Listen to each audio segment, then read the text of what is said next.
Honorable Finance Minister. Come back to this house and reply for every one of the speeches, sir.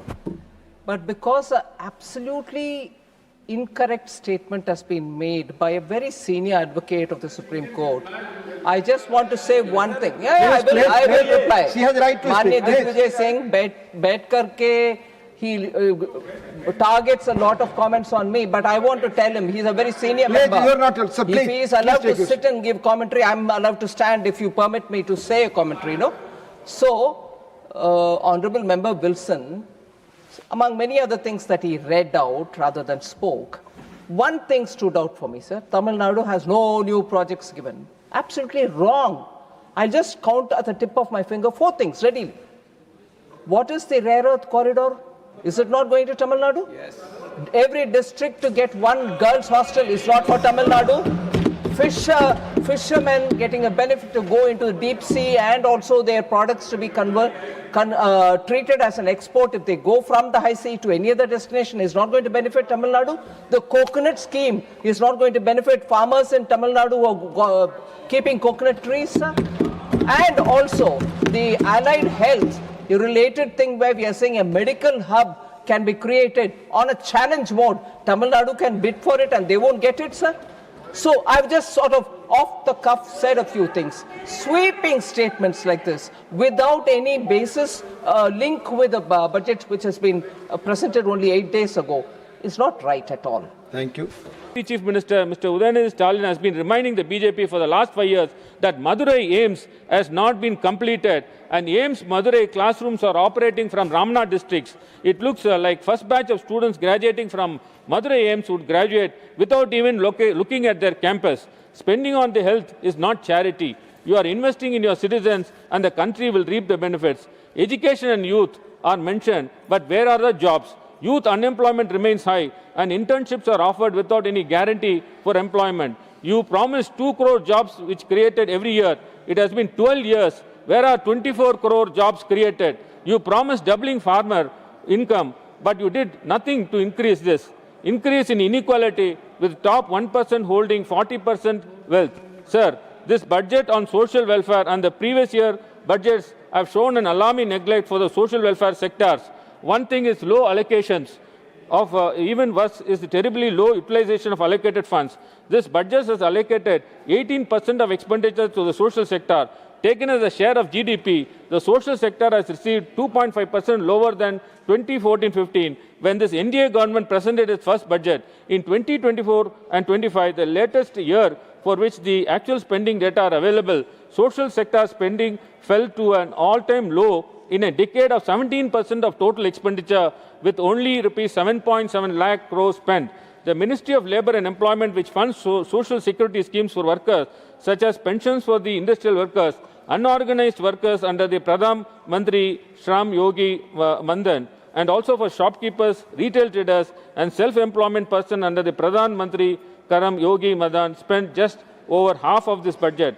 Everyone knows how much the BJP detests the word socialist in a preamble merely because of who put it there. But such consistent neglect of such social sector is catastrophic for India's less fortunate citizens. Sir, with regard to the increase in allocation for defense, I request the Honorable Finance Minister to focus on the human aspect of our armed forces. Though the man-made mission balance in warfare has tilted towards technology, our men and women in uniform are the most important part of the armed force. I request the Honorable Finance Minister to approve the pending claims and grievances of the armed personnel pertaining to rationalization of pay and one rank, one pension. Sir, we are on the cusp of artificial intelligence revolution. Artificial intelligence is about to change the way human lives. We are lagging behind in funding artificial intelligence and data sectors. I would like to see more from the Union government on energy transition, semiconductors, and artificial intelligence. While I note the budget allocation for semiconductor 2.0 and tax holiday for till 2047 for all foreign investors who invest in India data centers, this is far from enough. We have an international image as a tech country. We should back India tech and India data industry more.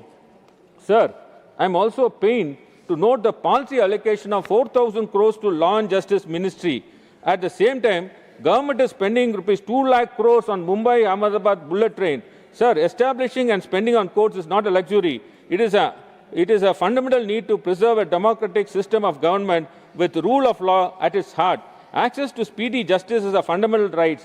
When litigants obtain quick justice, it contributes to the progress of the nations. Several courts and tribunals are languishing without judges, staff, basic infrastructure. I request the Honourable Finance Minister to significantly increase the allocation of funds to the Ministry of Law and Justice. Sir, I wish to quote a Tirukural at this juncture. Yetralum, Eatalum, Kathalum, Katha Vaguthalum, Valla Darasu. For the members from other states, it means to build, to earn, to guard, to preserve and to share. One who masters the cycle alone is worthy to govern. So sharing is an important part of governance, especially in a republic with federal structure. For several years, Tamil Nadu have consistently argued that the union government's approach to tax devolution has systematically disadvantaged developed and high-performing states, including Tamil Nadu. Once again, the demand raised by many states that the shares of the states in the divisible pool of taxes be increased from 41% to 50% has been ignored. The share remains frozen at 41%. In contrast, 16 Finance Commission reduces allocation by 2.5% for controlling population as allocation democratic performance reduced from 12.5% to 10%. Further, the contrast in tax devolution towards north and south is clear. Uttar Pradesh alone receives 17.62% of the divisible pool. Bihar receives 9.95%. Madhya Pradesh receives 7.35%. These three states together account for 35% of tax devolution. Now compare this with the entire southern region. All South Indian states combined receive only 17% despite contributing approximately 31% of India's GDP. What makes this more concerning is that even when 16th Finance Commission acknowledged the role of states in driving India's economic growth, the final allocation still fails to adequately recognize India's contribution. Sir, you normally place your best batsman as the opening batsman. If Tamil Nadu is your best performer, you should cherish and showcase the state, not undercut it at every turn. We have delivered 11.4% growth last year. Why this discrimination? Tamil Nadu, which has the second largest state economy and plays a vital role in national growth, has been allotted only 4.097% in tax devolution for the coming 5 years. The concerns do not end here. Consider the Jal Jeevan Mission. Tamil Nadu has repeatedly pointed out 3,112 crores requested and the scheme has not been released. This when the Jal Jeevan Mission has spent only 17,000 crores of 60,000 crores, estimately by the budget 25-26.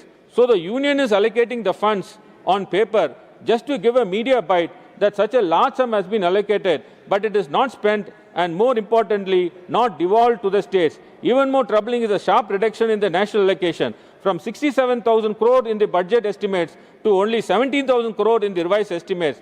This raises serious concern about the future of a scheme that directly affects drinking water access. Similarly, allocations for the rural roads under the Prime Minister Gram Sadak Yojana have been reduced from 90,000 crores to 11,000 crores. The rural housing scheme has been allocation dropped from 35,832 crores to 32,500 crores. And perhaps the most striking example is the PM internship scheme announced with great enthusiasm last year at 10,831 crores, but reduced in the revised estimates to rupees 526 crores. Such a drastic reduction inevitably raises doubts about the planning, execution and seriousness of the intent. Yet none have been announced. Funds of rupees 3,548 crores under the Samagra Shiksha scheme remain withheld for refusing to accept Hindi imposition. The 3,112 crores pending under the Jal Jeevan Mission remains unaddressed. As our Honorable Chief Minister and Deputy Chief Minister have repeatedly said, you have not even mentioned Tamil Nadu in the budget. There is no new project, no significant new commitment. Pair Anna once said, வடநாட்டு வணிகரே இரும்பு எஃகு பருத்தி முதலிய பொருட்களை கொண்டு நடத்தப்படும் ஆலை அரசுகளாக்கி நம்மவர்கள் ஆட்டுவிக்கும் ஆற்றல் பெற்றுவிட்டனர். தேசிய இயக்கம் அவர்கள் இயக்கமாகிவிட்டது. இந்த காரியத்திற்கு பெரும் பணம் உதவியே அரசர்களிடம் கிடைக்கிறது. முதலாளித்துவம் தேசியமும் ஒன்றாக இணைந்திருக்கிறது. இத்துடன் மதமும் இணைந்து கிடைக்கிறது. இந்த முக்கூட்டு பயங்கர விளைவுகளுக்கு ஏற்றதினால்தான் இந்த அழிக்க உண்மையான விடுதலை உணர்ச்சி உள்ளவரை துடிக்கிறார்கள். Sir, so enough budget, so every budget is an opportunity for political rhetoric.